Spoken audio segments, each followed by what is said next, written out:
April 76, naku kapisot, 2 days nagwawalwal sa'yo si Doklat. Bidang-bida, sabi mo daw hanggang December, bakit napaaga daw ang pahinga mo? Eh ngayon, anong nangyari, Doklat? 2 days pa lang ako nawawala. Nagpaahit ka na ng mukha mo. Oh, diba? Tingnan mo nga yung unang labas mo. Grabe, balbasero. At dito, kapil-kapil ang balbas dito. Oh, ngayon, nawala ako ng 2 araw lang. Nagpahit ka na at tuwan-tuwa ka na. Anak sairing naman. Diba? Ganon kalakas ang impact sa'yo ni Kapeso. Alam ko, stress ka, Doklat, anak sairing. Pero ako, hindi ako na-stress nung nawala yung channel ko. Hindi ako na-stress. Ito may stress. Kaya ko namang mabuhay kahit wala yan. Pero sabi ko nga, hindi naman yata ako papayag na hanggang dun lang ako. Hindi naman yata ako papayag na hanggang dun lang yung ginawa sa akin. Then stop na ako. Wala na akong boses. Hindi ako papayag ng ganun. Gagawa ako ng paraan para magka-boses muli ako. Ganun. Asa na sila Marilyn Chang? Saka yung ibang mga reactor dyan. Diba? Bukas, magbibigay na tayo ng kada isang topic talaga. Topic sa reactor. Reactor, kung ano may mga pinagsasabi nila. Kinig muna ako si sabi ni Carla. Sige po. Mams David Dansab po. Oy, maraming salamat ha. Grabe ha. Wala pang isang araw, magdadalawang araw pa lang yata umabot na tayo ng ganyan agad, ang bilis. Sir Peter Rivero ay kapobre ni Bunso MJ Japina. Sabi ni ano to? Albino Valer. Ayan, shoutout po. Basahan sa akin lang, yun lang may advice ko dito to kay Tatang Julio. No? Ikaw naman na nagsimula niyan, no? Pasalamat ka nga. Hindi kita, kumbaga, yung channel mo, hindi ko rin binalikan ng ganun na katulad na sa ginawa mo sa akin. Kahit pa paano naman, may puso pa rin naman ako. Tulad yan sa mga reactor na yan, na kahit kaya ko naman silang balikan at strike. Kasi sa totoo lang, labag sa ko yun eh. Inilagay talaga yan ni YouTube dyan. Di ba? Para sa ating mga karapatan. Pero hindi nyo ba nagigets? Kaya may kanya-kanya tayong kategorya. Reactor, yung mga mahilig mag-prank, documentary, etc. Diba? May kanya-kanyang kategorya yan kay YouTube na kung saan mo lang kaya. Diba? Kung saan ka magaling. Ganun. Okay? Ngayon, about dyan sa reaction, ano ba nakasaad dyan pag gumamit kayo ng fair use? Merong exemption.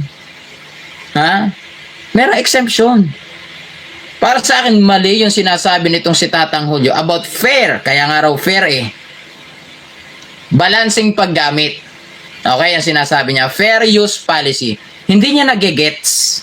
Para sa akin lang ha. Okay, magkakaiba tayo ng interpretation about dyan sa fair use policy na yan. Pero para sa akin ha, ginamit mo yung isang bagay na yon, yung isang video na yon, no? Ginamit mo yung video na yon, yung fair use, ginamit mo rin. Ano yung mga nakapalo doon? Criticism. Kritisismo. Diba? Hindi ko naman ginamit yung video mo para i-re-upload lang. Yun talaga, masaklap pagdating kay YouTube. Pag re-upload ang inano mo. Tawag dito, ang ginawa mo. Labag sa prinsipyo ni Kapeso mag-strike. Sa totoo po, Ma'am Jen Evangelista, ayaw ko po talaga. Sa totoo lang. Kung ako lang magpapadala lang talaga sa yung tipong sasabihin mo, parang nangyari nila na mabilis matrigger, baka ginawa ko na. Oo. Pero siyempre, binigyan ko muna rin ng sample para maramdaman din nila na mali yung ginawa nila. Binigyan ko rin. 3 yan, meron pang 2. Binigyan ko rin. Para lang maramdaman nila kasi nag-agree sila eh. Once na nag-agree ka, doon sa sinabi ng Julio, damay ka. Kaya dapat alam mo rin. Diba? Hindi nung agree ka ng agree. Kailangan alam mo. Basta para sa akin ang dyan sa fair use policy na yan, ginamit mo lahat ng may tinatawag kasing exemption yan eh. Pagpasok sa kategorya yung ginawa mo, na ginamit mo yung video kahit walang without permission, binigyan mo ng criticism mo nakasaad yan sa fair use policy. Hindi ko naman ginamit yung video mo as re-upload. Ginamit ko yan as illustration para bigyan ng reaction. Kaya fair man yan o hindi. Positive man yan or negative. Kasi meron tayong freedom of expression, anak sa ereng. Lahat tayo may kalayaan magsalita. Hindi mo yata alam yun, Tatang Julio. Lahat tayo may kalayaan magsalita, especially sa social media. Lalo na't naka-public ang inyong mga video. Hindi nyo yata alam yun sa fair use policy. Pasok ang criticism mo sa exemption niyan. Yun ang hindi mo yata alam. Nagbase ka lang dun sa fair. What? Fair? Fair use. Yun lang ang pinagbasihan mo eh. Hindi mo inalam kung ano ang nilalaman ng pulisiyang yun. Fair use policy. Ano ang nilalaman yan? Pwede mong gamitin yung video about documentaries, diba? About school project, mga etc. Kung ano-ano pa, criticism. Ang wag mo lang gagawin is yung mag-re-upload ka talaga ng video. Kasi yung kahit pa ilaban mo, walang panalo pag ni-re-upload mo. Kasi wala kang dahilan eh. Ano dahilan mo? Bakit mo ni-re-upload yan? Wala lang. Gusto ko lang kumita. Wala. Talo ka. Talo ka sa appeal mo. Mismo si YouTube na mag-aano yan. Pero hanggat alam mo na nandudong ka, pasok ka sa exemption, ewan ko lang kung kaya nga ipanalo niyan. Malalaman naman natin yan eh. Hintayin lang natin yung sagot ni Tatang Julio dun. Bago mo pagbabasehan yung sinasabi mong fair use, kaya nga fair use. Anak sa ering. Diba? Huwag niyong pagbasehan yung mismong pangalan ng pulisiya. Fair use daw. Kaya daw fair use, gamitin mo ng tama at balanse. Anak sa ering, paano ka makapagbigay ng ng freedom of expression mo? Kung sa palagay mo ay yung video na yon ay kailangan mong i-criticize talaga. 'Di ba?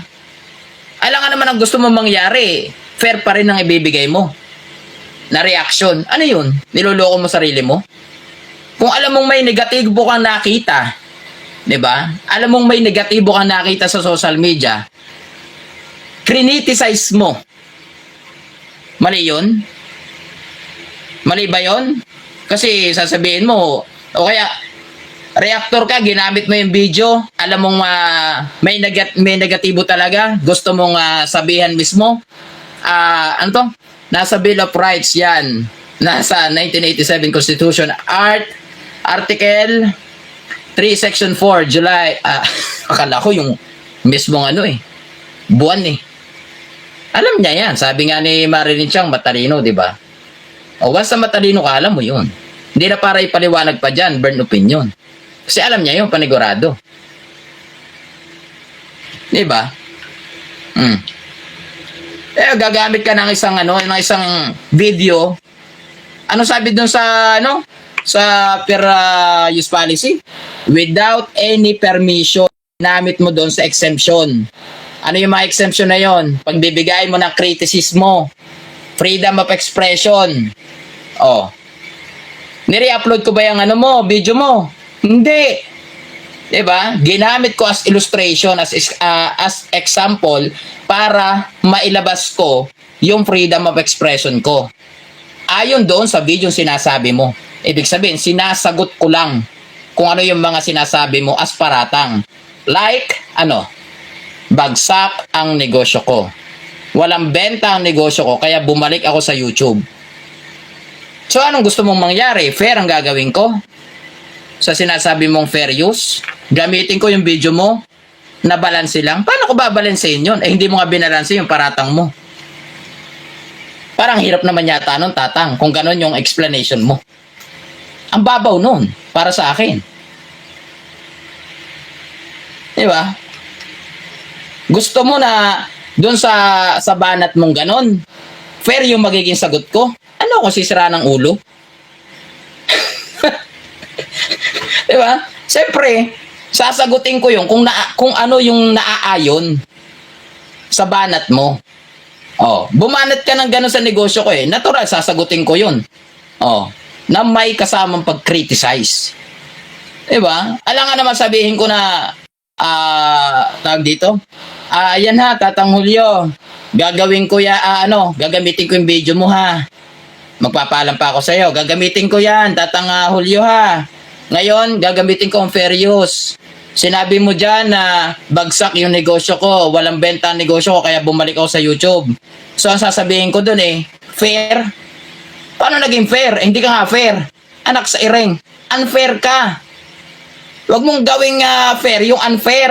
Magkaiba yun. Anak sa iring, ganun ang gusto mo. Diba? Ganun ang gusto mong laban. Ikaw babanat ka ng unfair, tapos gusto mo ang ibabalik ko sa'yo is fair. Anak sa iring naman.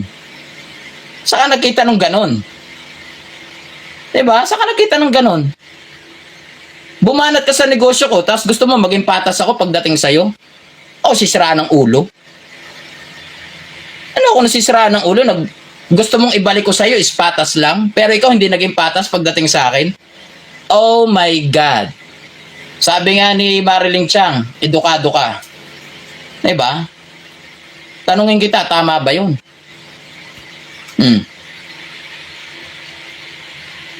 Diba?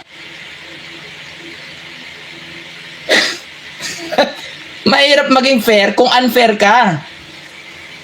Kung naging fair ka, magiging fair ako sa'yo. Pero pag unfair ka, natural unfair din para sa akin ang isasagot ko sa'yo. Alam nga naman maging fair ako.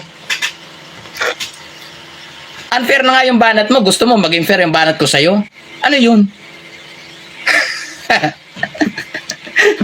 Tama ba? Diba?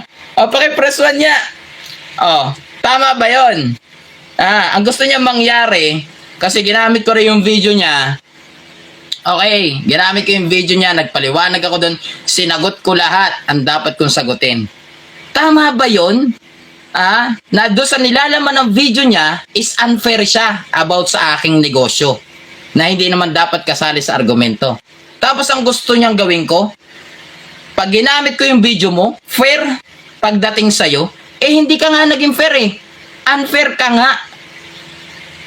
Anak sa iring. Ang dami nang nagberwan. Baka naman sabihin nyo, hindi edukado yung mga yan.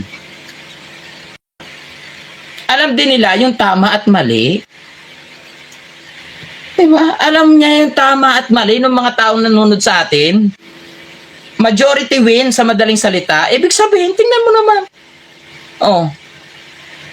Yan lahat number 1. Iba't iba sila ng mga pinag-aralan.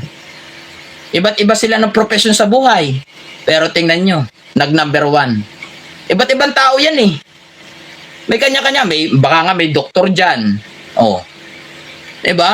Baka may doktor, may attorney. May attorney nga pala dito. Yung si Sir Peter Rivero. Ewan ko lang kung nung number 1